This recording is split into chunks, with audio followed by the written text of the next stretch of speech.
This is iRacing.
Sometimes when you get amazing racing, you sit down and you say, just how aggressive do you have to be to go and pick up a championship? We're in the money rounds now of the season, round 10 of 12. And as we sit with just 3 rounds to go, F1 and F2 standings here when it comes to racing action in the classic Lotus Grand Prix series could not be any tighter. We head to a circuit which is known for being difficult. It's America's green hell, and it's the Virginia International Raceway. Jake Sperry and Joey Atterbury bringing you the action here today on both iRacing and the Global Sim Racing channel. Joey, it's a pleasure to have you along for the ride, but VIR, a circuit which tests the very best with the very tight and technical opening to a lap like this, but also that fast-paced overtaking section down Madison Avenue to the roller coaster. I love this racetrack, Virginia International Raceway. You know, I lived by it for nearly 10 years. I got a ton of personal experience around it. The only thing I don't have personal experience with today, Jake, is a Lotus 79, actually. Yes, and for those who are looking around today, trying to get a car to work from 1978 and hoping they don't have a car with brakes that feels like it's from 1972, let's go and get ourselves a good look at our GSRC track guide, which will show you all the pitfalls of what VIR has to offer. Welcome to Virginia International Raceway. Only a short trip away from the state's border with North Carolina, this track has had the rare blessing of being resurrected from the dead. After closing for a quarter century, once it was rebuilt, it quickly began to draw major sports car series to its halls. The new owners didn't skimp on refurbishing the place either. An impressive 5 versions are available on iRacing with a range between 1 and 4 miles in length between them. With that much pavement, the plethora of corners have earned some colorful nicknames. The horseshoe kicks things off right away with a never-ending double apexer that tends to suck the greedy out into its runoff. Later on, the climbing S's force you to thread the needle before spinning you out into the steep drop at South Bend. Then, of course, there's Oak Tree, which sadly no longer sees its namesake landmark on the inside of the turn, but still retains its frustrating difficulty. Let's not forget one of the scariest obstacles at the end of the lap, the roller coaster. The incredible speed drivers carry up into this blind braking zone is what causes it to require such immense bravery to get the most out of the lap. While passing can be tricky here, the long backstretch nicknamed Madison Avenue and the lengthy front stretch do tend to offer enough of a draft that you can still give a go at a pass. Still, track position is usually an important factor in most races. With the picturesque backdrop of the Appalachians around them, fans are not left wanting when they come to watch drivers face off at this historic track. It's no wonder the circuit has found success in its second chance at life. There's a reason why VIR is known as America's Green Hell, and the reason why is because it is one of the tougher challenges out there. One of the original circuits that came to iRacing all the way back in its inception. We head ourselves to Alton, Virginia, which is just about 1 mile away from the border with North Carolina. So a circuit which you look at today and say, how difficult is it? It's technically 17A corners out there because 17A is the final corner, Joey, but a track of this length, 5.26 kilometers, it tests every part of a driver. Yeah, 3.27 miles, and like you said, 17 turns officially, but yeah, there's some 5A complexes as well as the S's, and couple key areas. Turn number 1, also known as the horseshoe, a pretty big passing opportunity because it does have that big brake zone at the end of the front straightaway. And then sector number 1, pretty technical and relatively slow speed. Be careful of turn number 3, NASCAR bend. You have to really kind of dance the car in terms of the vehicle dynamics in order to get the speed out of that section. Then up through the climbing S's, also known as 7, 8, and 9. South Bend, turn number 10, all the way at the very, very top of the hill over there. That's my favorite section of the racetrack. And then, of course, going down that long back straightaway into the roller coaster section, Jake. It's a huge brake zone on the end of that back straightaway, but it's actually pretty tricky getting into that complex to make the pass.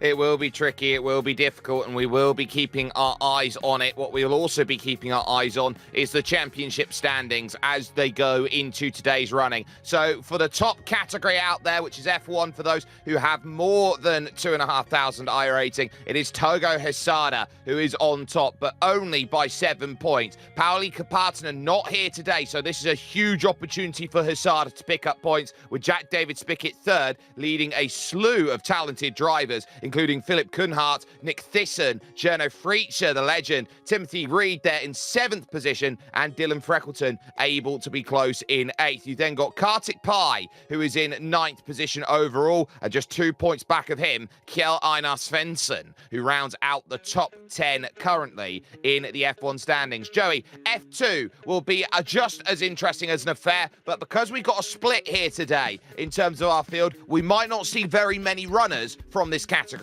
Yeah, the only difference between those F1 and the F2 driver standings is actually the iRating for each of these drivers. So these are drivers under that 3,000 iRating mark, and Connor Levy a narrow 3 points ahead of Aaron Blair right now. So everything's available for that top spot, and then a little bit of a gap back to Ben Summers, another little bit of a gap back to Kirk Clapper, but he's in a nice battle with Yanni Lehman inside that top 5.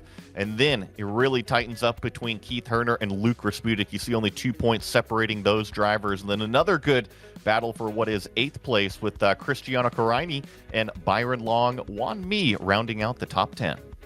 Yep, Semenyo there, who is in 10th position, will be quite happy about the way that his season has gone so far. But if you are brand new, you're here for the first time, there's also a teams championship here in this series where Martini find themselves on top. The combination of Keith Herner and Aaron Blair dealing with the Ferrari of Jerno Freacher on his own, and TVR Racing of Dylan Freckleton on his own in 3rd position. Parmalat find themselves in 4th ahead of Northern Winter Racing. Following that is Olympus and Samson in 6th and 7th. Then it's the Vorsteiner Arrows team in 8th, the combination of Vandenberg and Coraini in what is 7th and 8th, with a keep in 9th, and McLaren rounding out the top 10, 418 points adrift as it stands. But there is still some amazing action to talk about, and it comes in the form of what this race is going to be about here, Joey, because when you sit down, you watch what you've got to navigate through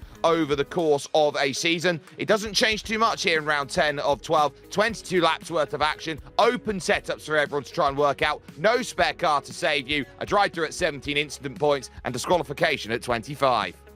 Yeah, that's exactly what we're going to be doing here around this VIR circuit, but it is so fast out here. I don't think we're really going to have to worry about those incident limit much. If you go off here at VIR, you're probably impacting another driver or at least making it to those tire walls, especially with how fast these Lotus 79s are. I have a feeling it's going to be more of a medium downforce race here, Jake, which means up through the S's, they are going to be hauling.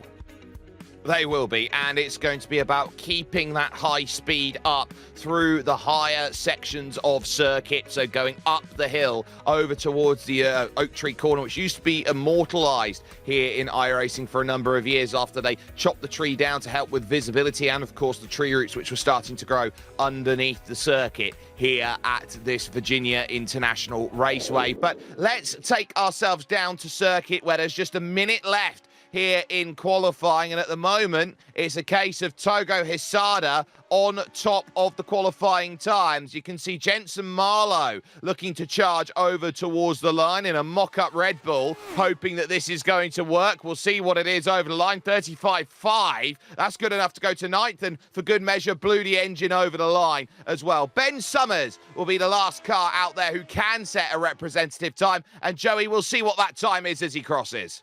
Yeah, the start-finish line is pretty far down this bend here at VIR. Let's see what he registers, a 140.9. So, unfortunately, it's going to keep him there in the 20th place position. And I think that's actually going to do it for qualifying. I think there's about 10 seconds left on the board, but no other cars running on track. Yep, which means 2 drivers have failed to qualify in this race and now have to go from the back. But it is the driver who leads the championship who has got the pole position. Togo Hisada has that on a 134.797. Kjell Einar Svensson will join him on the front row, with Dylan Freckleton starting in 3rd position. Jono Fritzsche will go from 4th. It's a very close field from what is 3rd on back, because you've got Sergio Fernandez in 5th and Nick Thyssen in 6th position, all of them split by just half a tenth of a second. Timothy Reed makes it 5 within a tenth in 7th, with Jensen Marlowe, who we saw in 8th. Taylor Lane starting in 9th, alongside Jack Wells, who rounds out the top 10. And across the page is Sean Langton starting in the 11th place position. Daniel Gallus lined up next to him there in 12th. Barry West, the big cat, in 13th, with Tommy Kujala in 14th back here. Lars Teed in 15th, with Jeanette in 16th. Mikhail Zabala starting from 17th, with Aaron Blair in 18th. Kurt Clapper 19th, and Ben Summers rounding out your top 20. Just 2 cars behind that, and they are separated by their iRating, which you can indicate by the number that you join in on an iRacing official server. Janne Lehmann with the number 15 car out there. Matthew Cockerham has the number 19 car, which indicates that Lehmann has more iRating than Matthew Cockerham. But they have 2 minutes to get themselves gridded up, and keep an eye on the temperatures here today. It's a little bit toasty, 42 degrees Celsius out there on track. So they are going to be dealing with a car that has a little bit of understeer to work with as they line up around the final corner and get themselves ready to start. We are just waiting on the drivers in the 3rd row of the grid. So that is both Sergio Fernandez and Nick Thyssen. They join together, and now 22 laps is about to commence here at VIR. Who is going to master America's green hell, green flag in the air? And we are underway. It's a pretty good start by Kjell Einar Svensson, who will look to immediately challenge Togo Hisada round the outside. Jono Fritz had a good run. Spinners in the back then as they go through. What a launch around the outside then. Drive off the exit's going to be needed. Kjell Einar Svensson leads. Nice move around the outside of what is turn number 1. So Togo Hisada now has to slot into the 2nd place position. That purple car in 3rd is Dylan Freckleton. You see side by side a little bit further back through 4, through turn 5, and enter the lower part of the S's known as the Snake.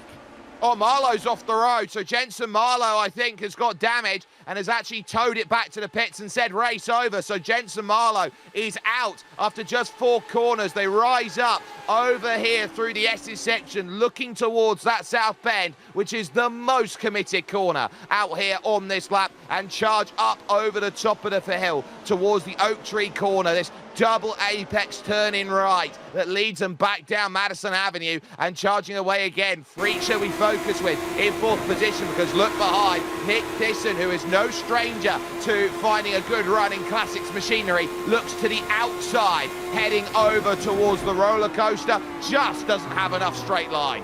And that's a good example. It's kind of the inside line going into it, but you're right, it's the outside line in terms of the actual turn of 14A. So that's that tricky brake zone up at the end of the back straightaway. Do you want to be drivers left? Do you want to be drivers right? Ultimately, you want to be next to him so that way you can do that outbraking maneuver. But here, 14 turns, I should say 17 turns done. 1 lap, got 21 more to go.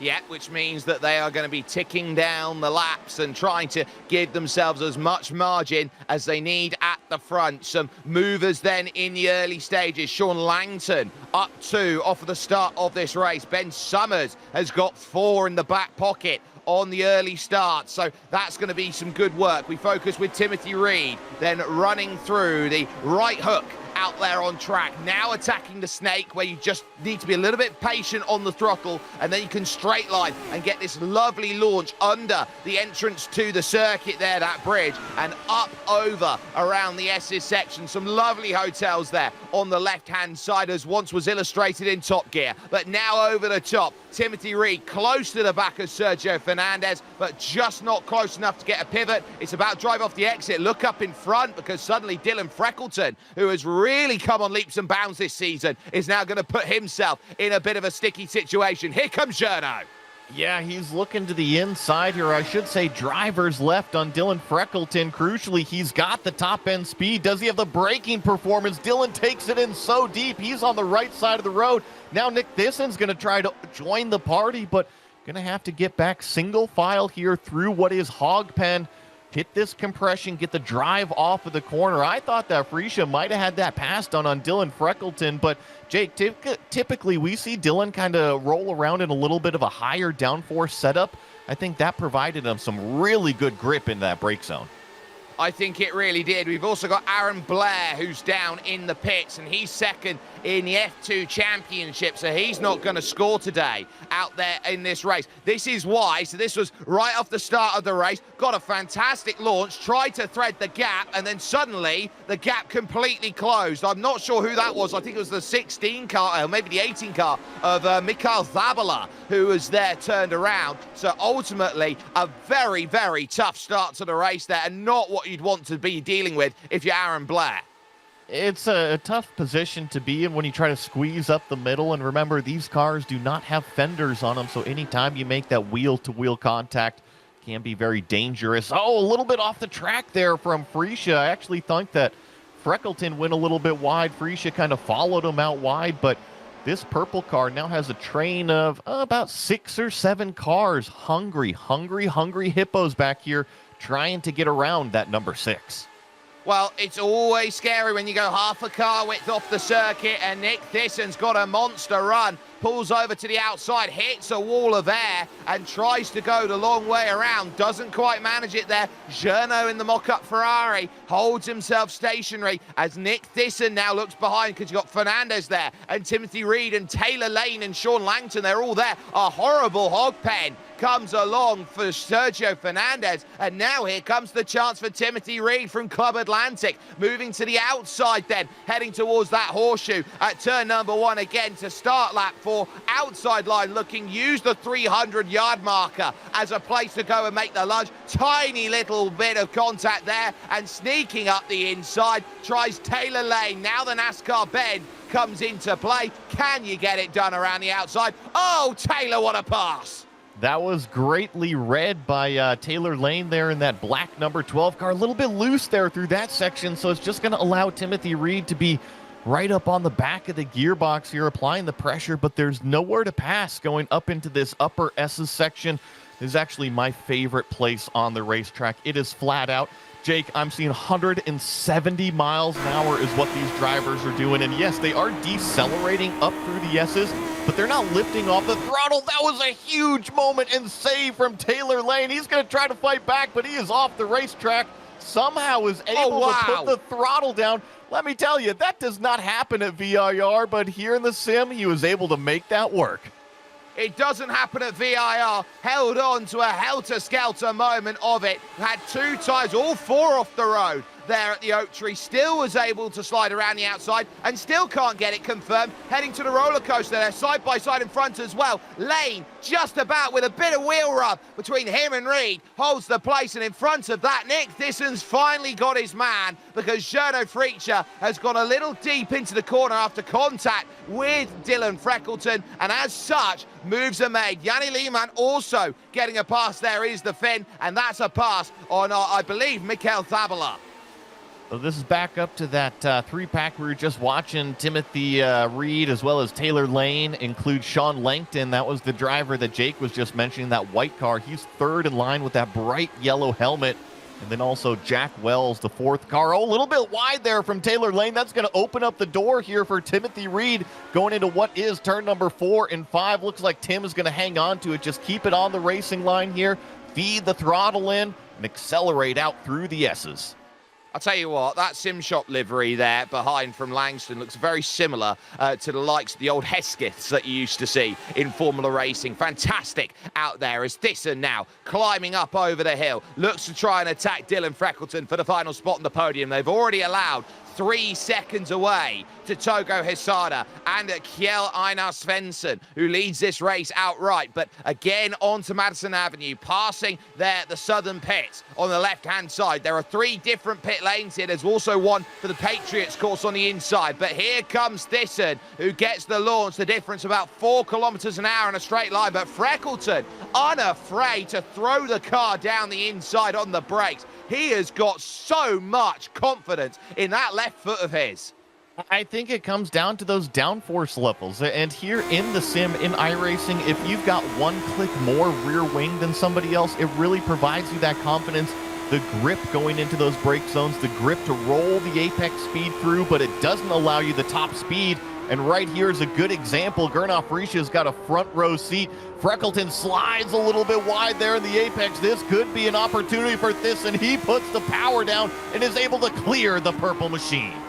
Yeah, Freckleton had to open up the steering, and that was enough. Could have put the power down. This car really spools up with that Ford DFE Cosworth engine, waiting for that opportunity to put all of the torque down in those chunky rear tyres, and that was just enough to give the launch away. And now Gernot Friescher, I think, is going to have a huge look out there. But I look around right now and I say, what more can you do? Because I think that Kjell Einar Svensson, don't tell me he's dropped.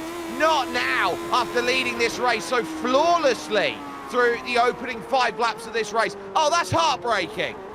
And it's not a drop, Jake. I don't know if it was a hardware problem or what, but he was going into the uphill S's, and all of a sudden the car hooked right. It didn't look like a wheel malfunction, but he definitely drove it off the racetrack to the right and hard into the wall. Oh, that's heartbreaking, and we might be able to get a chance to see it, but I didn't see all of it. Kjell Einar Svensson then is effectively going to be out of this race, and that could be something as small, really, Joey, as just a loose USB connection.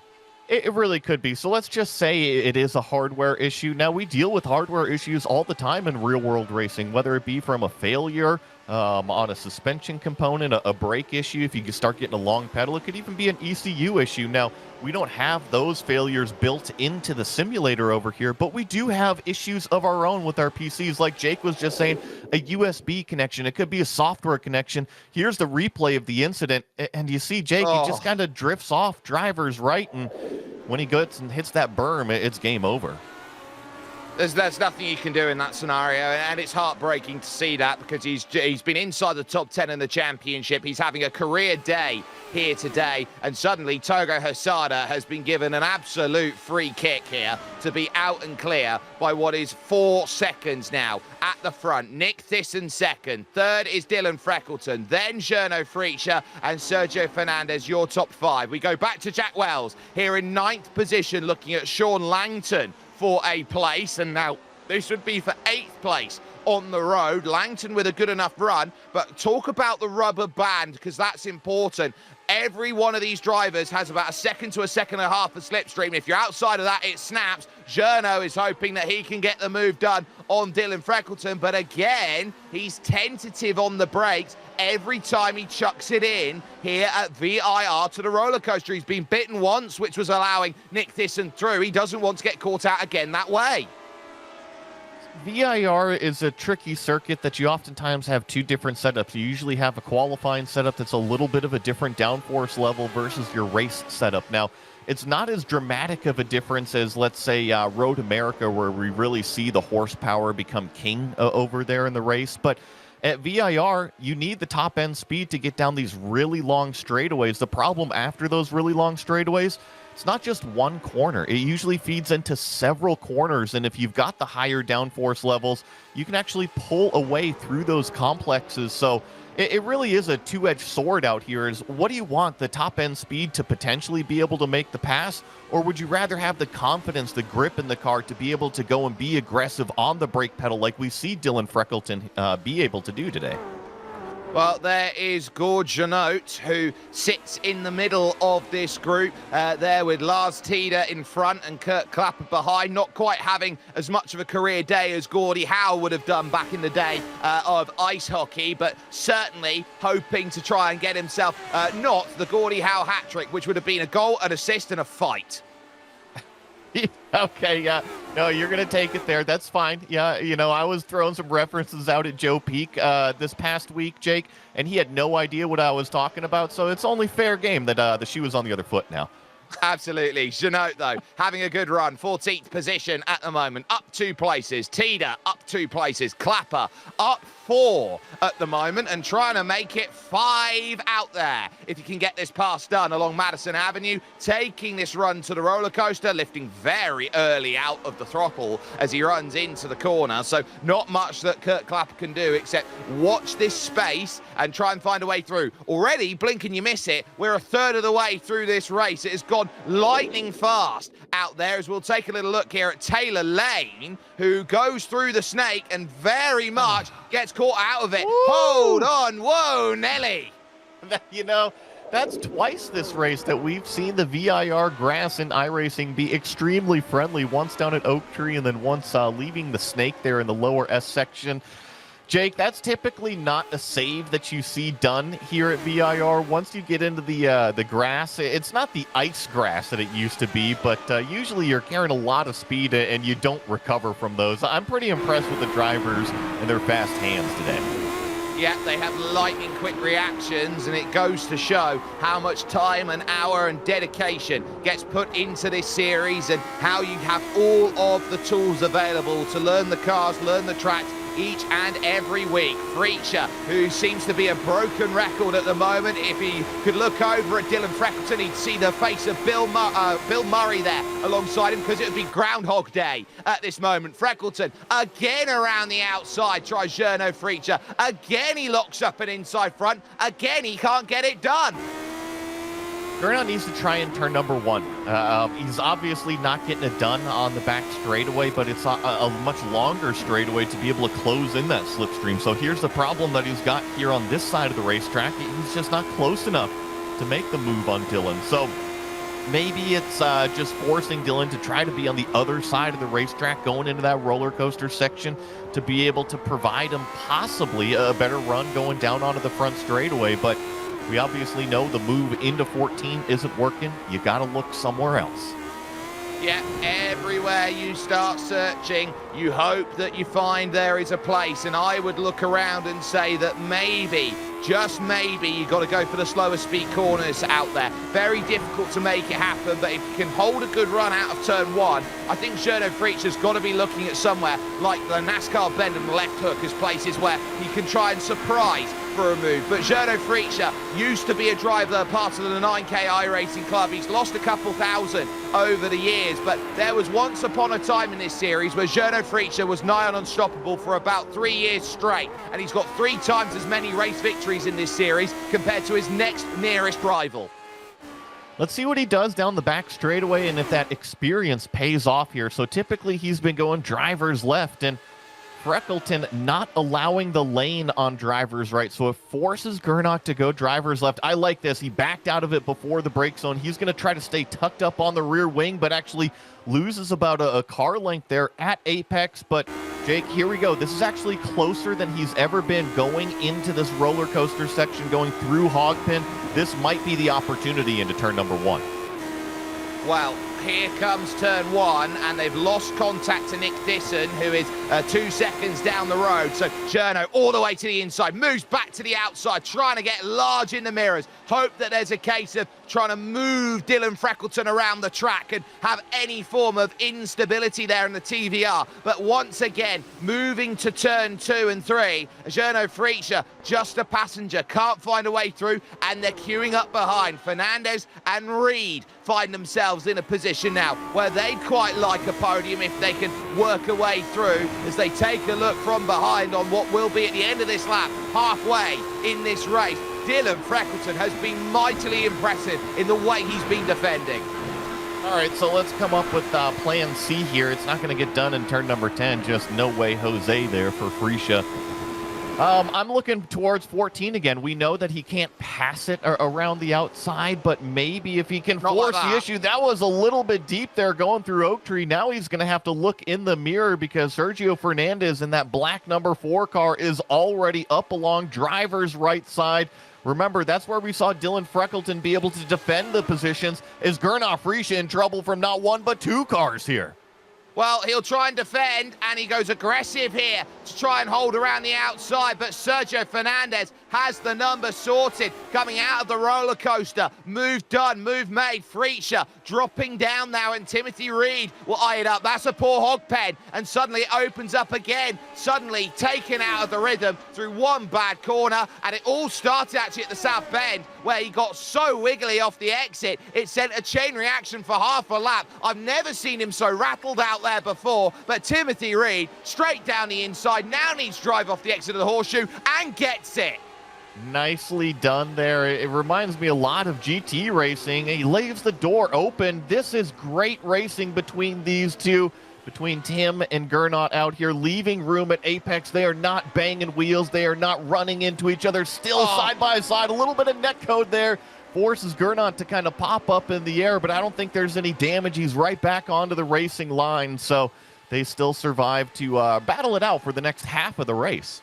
They pop it up with tyre-to-tyre contact. That won't be helpful for Gernot Freesia, and immediately he'll look to try and get back on the offensive. Has to lift then through the South Bend, and as such, patience once more needed. Gernot back down to 6th position is the Austrian in a Ferrari, and you can get shades of Niki Lauda hearing that out there at this moment in time, but well played by Timothy Reed to hold that station and say, you cannot get much closer than that. So there are the dramas that are befalling those who look to try and push, and every group now has formed a pack of 2 or 3 out there on circuit. There's not many cars out there together now. It's close. I'd say next closest group behind this, Jack Wells, Taylor Lane, and the lap down Kjell Einar Svensson, who's on the back of this, so they are chasing down Sean Langton.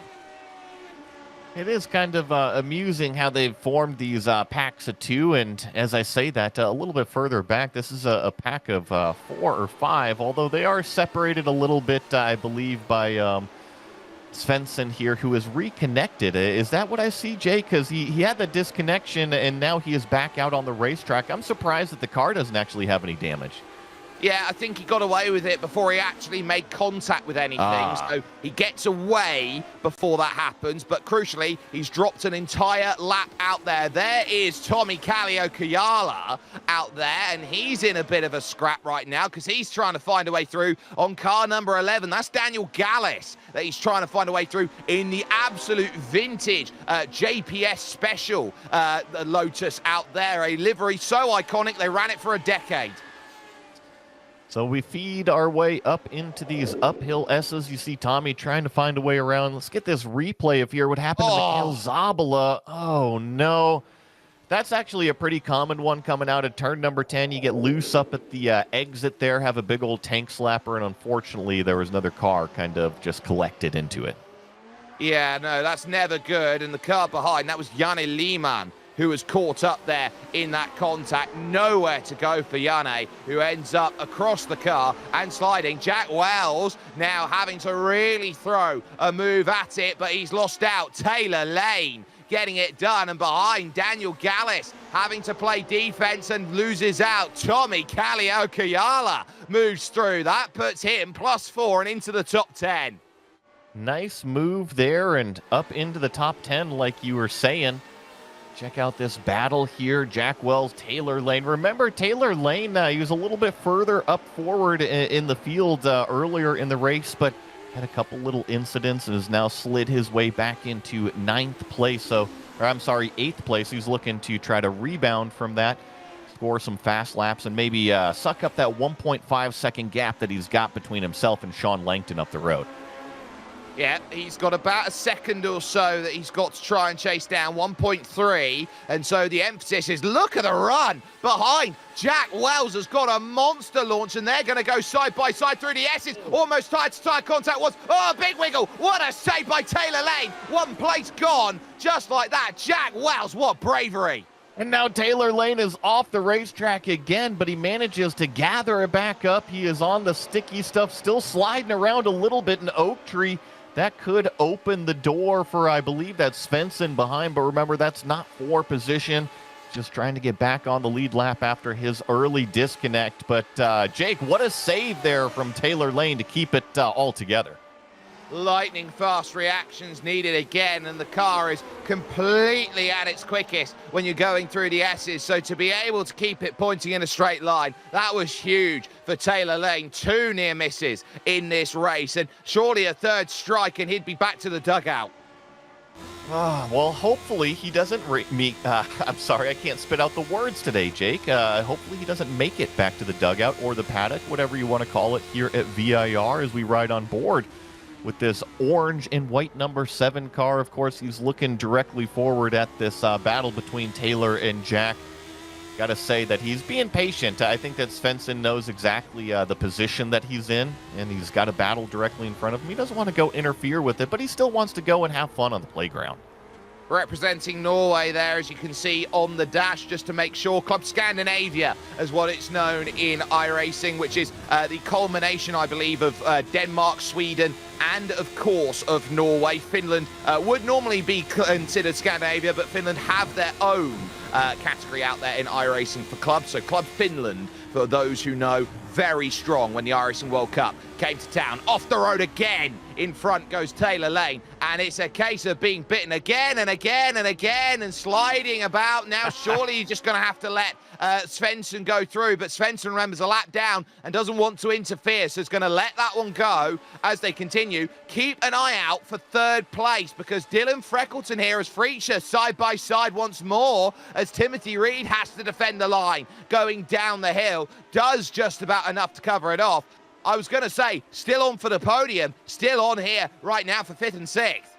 Yeah, like you said, Fernandez on the back of Freckleton, Freesia on the back of Reed. So good 2 packs of battles up towards the front of this field. And Jake, I know in drag racing, what do they call it, VHT, that they spray down there on the launch section of the racetrack to really get that grip. I forget what they call it in NASCAR, what they kind of spray that adhesive to gain the grip on the alternate lines. It almost seems like here at VIR, they've gone ahead and sprayed all the grass around the racetrack today. Yeah, it does look like that. You're able to just about hold it together on the outside of the circuit, and it just about allows you to hold everything in play. But for the moment, Sergio Fernandez looking to try and chase down, hoping to try and get that podium place and make that happen. And here in the bone-dry conditions, we've seen how close it is. It's almost like they need a little bit of water to hit the circuit to make it even more dangerous. And one of the things to note here, Joey, is the introduction of Lotus 79 rain tyres. Yeah, absolutely. I'm happy you brought it up. That was a little bit of a slip up there from Freckleton. Then Oak Tree, we've seen that out of several drivers, just kind of pushing the limit going in, and all of a sudden you can't get the car wound up. But we've seen Dylan stick to the right side of the road, down the back straightaway, and be so confident on the brakes going into turn number 14. Let's see if he's able to defend from Fernandez. He doesn't even push the issue in the brake zone. He's going to try to do an over-under literally underneath the rear wing of that purple number 6 car. He's got to look towards the front straightaway now. But yeah, Jake, we do have the introduction of rain tires in this new build for the Lotus 79s. And that's going to be huge as Togo Hesada at the front sets the fastest lap of the race, a 1:35.298. Freckleton has been doing so well. And actually what I think he's been doing the best, Joey, is standing up every opponent he's had by running deep in on the brakes, holding the inside every time they run into that fantastic roller coaster corner and saying, no, you wait until I put the power down before you can leave the corner. He's driving to the strengths of, first of all, his driving style, and second of all, the car, right? If he knows that he doesn't have the top end speed, well, he's got to park it at the end of those straightaways and then essentially accelerate his way, leave everybody in the dust through these turns and through the more technical bits. But you just have to drive your car. If you've got the top speed, it's best to park it going out onto the straightaway, so that way people can't get the run going out onto there. But you see Freckleton here really drive through these slow speed corners and then just try to hang on down the straightaway till we get to the next bit of twisty stuff. Well, it's not 2 and 2 now. This group is suddenly coalescing together. It's now 4 who want to go through, fighting for this one spot on the podium. And there is car number 1, highest I-rating in the field, 7,200. Gernot Fritsch, who's very happily going to put himself into a place where he wants to make things happen out there. Reed is there, Fernandez is there, Dylan Freckleton wants to make sure that he holds on, and they can completely forget P1 and P2. Nick Thisson's gone, Togo Hesada is gone. It's just these drivers, one spot on the podium, and Sergio Fernandez in the prime position to try and get this done. But through the horseshoe at turn number 1, patience still needs to be found. It's pretty impressive, the drive from not only Fernandez, Reed, and Fritsch, but remember, they were falling back about 2 seconds, maybe even 3 seconds when they got scrapping amongst themselves a little bit earlier. So they've been able to close back in the gap to Dylan Freckleton. And it's clear that Freckleton maybe doesn't have the fastest race car, but in terms of the strategy, he is executing exactly what he needs to do right now. He's still hanging on to that third place overall position. Doesn't have anybody in front of him in terms of dirty air to affect how he has to approach the racetrack and where he wants to be aggressive. It is all in the hands of everybody else to manage to get by this immovable rock. Yeah, it is a case of unstoppable forces meeting immovable objects right now, and you can't get more unmovable than Dylan Freckleton out there on track. But now, here comes Sergio Fernandez thinking about it. Can I pull to the outside? Can I make that move? No is the answer, so they'll take a natural line into the corner, 1, 2, 3, and 4. And behind that, keep an eye on Jack Wells, because he's right on the rear of Sean Langton for 7th and 8th. Yeah, it's another good spot there, about 5 or 6 seconds behind this 4-pack here. Sean and Jack duking it out. I think I also see Daniel Gallus and Tommy Kujala duking it out for the last spot in the top 10, as well as these guys a little bit more aggressive down the front straightaway. Freckleton directly in the middle of the road. That provided a possible opportunity. And yeah, here comes Timothy Reed. Actually, both of the red cars, they got underneath Fernandez there and able to snag away that position. It was just 2 tires in the grass there, Joey. That was enough for Sergio Fernandez to lose that place. And crucially, when you get 2 tires off at turn 1 at the horseshoe, it falls away from you. You effectively beat yourself when you get 2 tires off the road, because it's off camber all the way down to the barriers.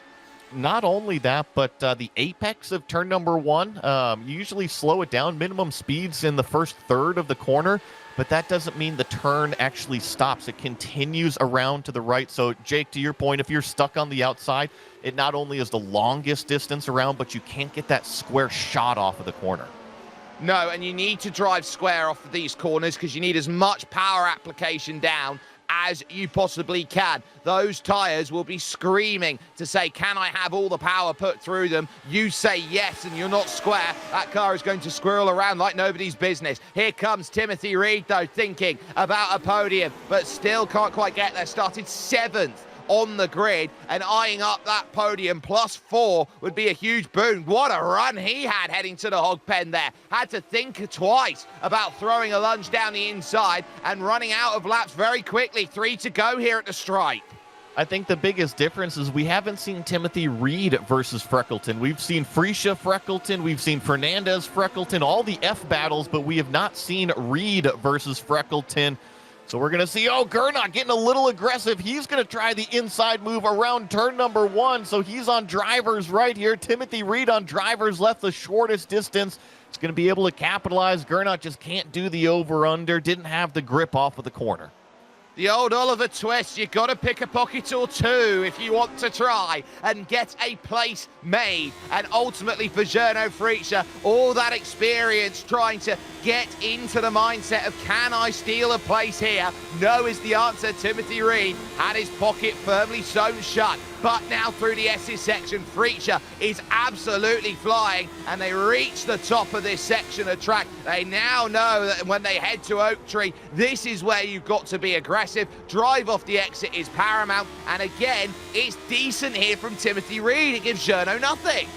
Yeah, and if you're this driver or Freacher right here, what do? Do you act patient and wait for maybe these two directly in front to really scrap it out and open the door? But here we go, side by side, Freckleton in a familiar pace. He is going to outbrake them. And once again, just nose to tail through the roller coaster, down the hill. This is where we saw Reed get an excellent run. He's going to poke the nose again.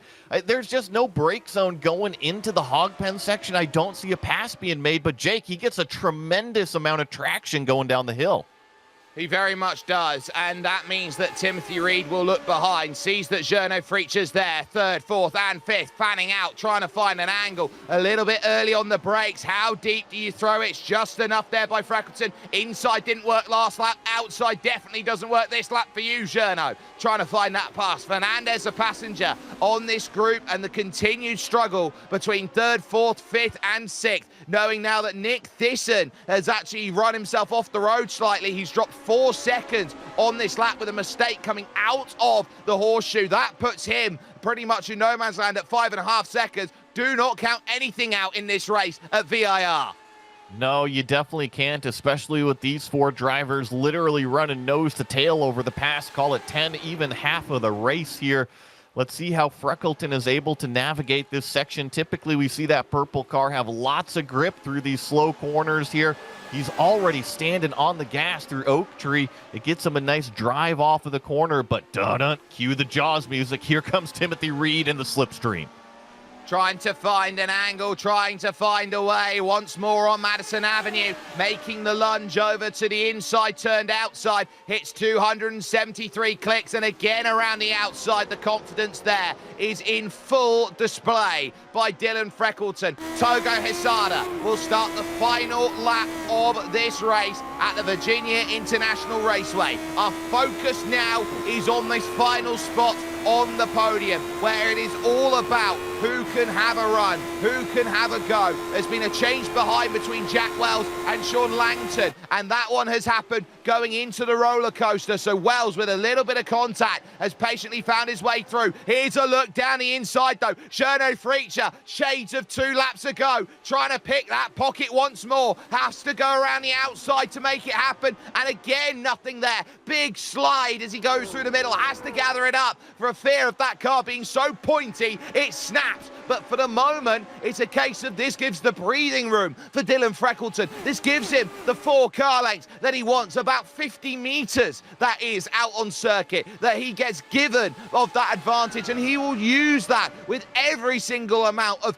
I would say, confidence that he can possibly get through the fast flick left as they go through the South Bend for the final time. Up over the top now to the Oak Tree. How good is the drive going to be as they look to descend down the hill? Questions to be asked. Grass, though, grabbed by Timothy Reed, and Journo Freacher will close on in. But you look over to the front where there is just a couple of corners to go. There was a lot of help out there as Freacher now pulls it to side by side. But Togo Hesada, Trophy of Katate, Inotsu Hesada Togo-san. The big win for Togo Hesada as he gets it done. Freacher gets his pass in the top right of the screen, and Sergio Fernandez is in the grass at the hog pen because he can't get by Timothy Reed. This in his second. Freckleton, a great third.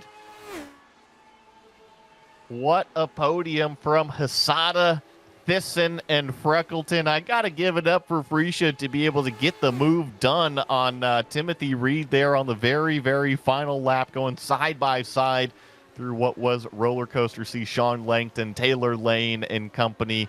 I think Tommy Kujala also rounded out the top 10. He's going to be coming across the start-finish line right here in this yellow number 13 car. Nice drive there for Tommy. Go up a handful of positions, round out the top 10 here. Big Cat coming around in 12th place. Daniel Gallus, Lars, Janot, Cockrum, and Ben Summers are going to be coming around to complete today's race. Yeah, and a case of drivers who think what could have been another crash to desktop is what the words are said by Kjell Einar Svensson, and it does need to be a case of try and avoid that. But as the final drivers come across the line, and this is the last driver on the leading lap, quiet race, but one of +4 only overall for Ben Summers as he will make his way over to the line. I do love the way that he advertises his Twitch. It's very subtle, actually, the way he does it with the purple on the side of the car. Summers over the line and picks up then 16th place. Everybody now crosses, and we can get confirmation of results here from VIR, and it is one hand on the trophy for Togo Hisada, with Pauli Parsonen watching on with us here today, ladies and gentlemen. Togo picks it up with the biggest win of the season so far, 8.8 seconds over the line ahead of Nick Disson, with Dylan Freckleton rounding out the podium with some brilliant defensive driving against Jerno Fritzsche, Timothy Reed, and Sergio Fernandez. Those positions, 4th, 5th, and 6th, out there overall. Late was the move from Jack Wells to get by Sean Langton, the 7th and 8th place battle, with Taylor Lane holding 2 near misses in 9th, and Tommy Kallio Kujala rounding out the top 10. Across the page in 11th, we've got Daniel Gallus back here. Barry West, the Big Cat, in 12th place. Lars Teed in 13th spot. Gord Janot in 14th, with Matthew Cockram rounding out the top 15. Nice job from Matt there. Go up +7 positions and actually going through timing and scoring. That is our biggest mover, is Matthew Cockram to finish in 15th. Ben Summers back here in 16th spot. And then, unfortunately, everybody else was one lap down or had issues on the racetrack. That includes Yanni Lehman. We saw Kjell Svensson have that issue as he was leading today's race, was able to get reconnected and finish in 18th. Kirk Clapper, 19th, and then comes the first of the DNS with Mikhail Zabala back here in 20th. Aaron Blair and Jensen Marlowe rounded out our 22-car field that took place. Yeah, there were some tough races for certain drivers whose races ended very, very quickly. We are going to get the chance, though, here to talk to some of our drivers who are here with us. First and foremost, who's jumped in with us, the driver who finished 3rd position overall, Dylan Freckleton, here right now. And Dylan, what a car you had underneath you today. It seemed every time that you found yourself at the roller coaster, you had an extra 10 meters on everyone in the braking zone. Yeah, it worked out quite well. Yeah, I'm glad I took a little bit of wing out before the race. Yeah, just about was able to hold on. It seemed like I felt really good on the brakes into there. It seemed like I had a little bit on everyone. It was just enough to stay ahead. I made a couple of little mistakes up at turn 1. That's the place I was actually probably more vulnerable. That's where Nick got me, but obviously he had much more pace than me anyway. But yeah, really happy with that. That was brilliant. Yep, so some wonderful driving out there, but you had some fantastic drivers in and behind you who were trying to find a way through. Timothy Reed, Jerno Fritzsche, Sergio Fernandez, they were all there. At what point did you focus on, right, let's go get the podium? Because at one point you were fighting for second, and then Nick Thyssen found his way through. It wasn't really a case of that. I was just driving flat out with the whole race and trying to keep as many people behind me as I could. Yeah, I kind of figured podium might be possible. I was really happy with my quali lap. That's the best I've ever been in a pole in the Lotus. But yeah, it was just, try and have the world's widest Lotus, really, for the whole race. Well, the world's widest Lotus very much found itself with a P3 position. You've had a very nice championship, and I think you've definitely stepped up over the course of the seasons. It's what we see with the Lotus 79 Grand Prix Series, the classic Lotus Grand Prix Series, that everyone jumps up. Zolder, though, on the horizon, a much different circuit to that here at VIR. What do you think the biggest pitfall is going to be with racing in 7 days' time? I have no idea. I've never driven Zolder, so it'll be my first time. Yeah, looking forward to it, though. It's a different kind of track. Probably a bit more like some of the more classic Grand Prix tracks, a bit wider, a bit more open. But yeah, looking forward to it. It'll be fun. It certainly will. It's Dylan Freckleton joining us there, picking up 3rd position overall here today. A walk down virtual pit lane. Joey Atterbury is with our winner, Togo Hisada. Togo Hisada, congratulations on the win at VIR, pal. Thank you very much. Thank you so much. So you didn't get the start that you wanted. I'm going to kind of poke you a little bit. We've seen Pauli be really excellent on the starts, and you quite haven't mastered the starts yet. Are you worried about that, or are you just confident in your racing? Yeah, just little by little, but I learn how to start this vehicle. And yes, last week and the Montreal I did enough good start, but I mistake in this broadcast race. But before the broadcast one, that was a perfect one. So still I have sometimes mistake, but sometimes it's good. So yeah, keep it learning. It's practice. The more practice you get, the better you'll get a hang of it and eventually master it out there. So you've got kind of one hand on the championship trophy out here. Technically, we do still have 2 more races to go in the season. Do you feel confident in your position in the championship right now? Not at all. Probably, I hear about probably missing 2 races. This one and last week, but there is still the Tropics, and he did 4 victories. He took 4 victories, and I took only 3. So that I have to earn 1 more. In the without him. So it's just pressure for me, but I am very happy to take a victory finally. One more time. So now I'm 4-4. Just we are in a low. I know that there is a lot of pressure on you for the championship, but I think if there's one driver that can perform, I'm definitely pointing my finger at you. You're amazing out there. I think that you can seal this thing up. And Pauli was watching on YouTube today. So even though he wasn't racing with you out on the racetrack, he was definitely watching you race out there. That's going to wrap it up here. Is there anybody that you want to say thank you to? The Global Sim Racing channel communities. Thank you, Jake. Thank you, Joey. Thank you, Christian. Thank you, Daniel. Thank you, the Lotus 79 communities. Well, that was Togo Hasada, a future Lotus 79 champion potentially in the making. Well, he's only 2 rounds away from finding that as reality, and I think that is something really special in terms of our racing action with this classic Lotus Grand Prix series. We are not too far away from the next round. That will be in 7 days' time. It's the alternate layout, it has to be said, of Zolder. So that final chicane, which is normally a 90-degree left and right, is a lot quicker. It's only a 60-degree turn as you go through Jackie X. And so as you sit down at that final sector, it's going to be tough. That's on June 1st, Joey. And I look at that as a very, very big bull ring of a track. Very tough to pass. Yeah, and especially with these types of cars out there, you got to be careful with those chicane curbs, jumping up over them. There's lots of incidents out there at that Zolder circuit. So I think point 1, survive. As it says there, the home of DTM, very much a case of a circuit that has a lot to offer. But from the entire team that has brought this show to you, of course, here on iRacing and, of course, with the Global Sim Racing channel, Joey Atterbury has been alongside me. My name is Jake Sperry. When it comes to a championship, you are judged on how you perform in the moment. It doesn't matter whether your championship rival is here or not. It matters about the opponents you race in the here and the now. So what do you do as Togo Hasada? Well, naturally, you go and win the race because you've got the skill, you've got the talent, and you're doing it at a time of night in Japan that is so difficult in comparison to many, many other drivers who have it easier on the European or American continents.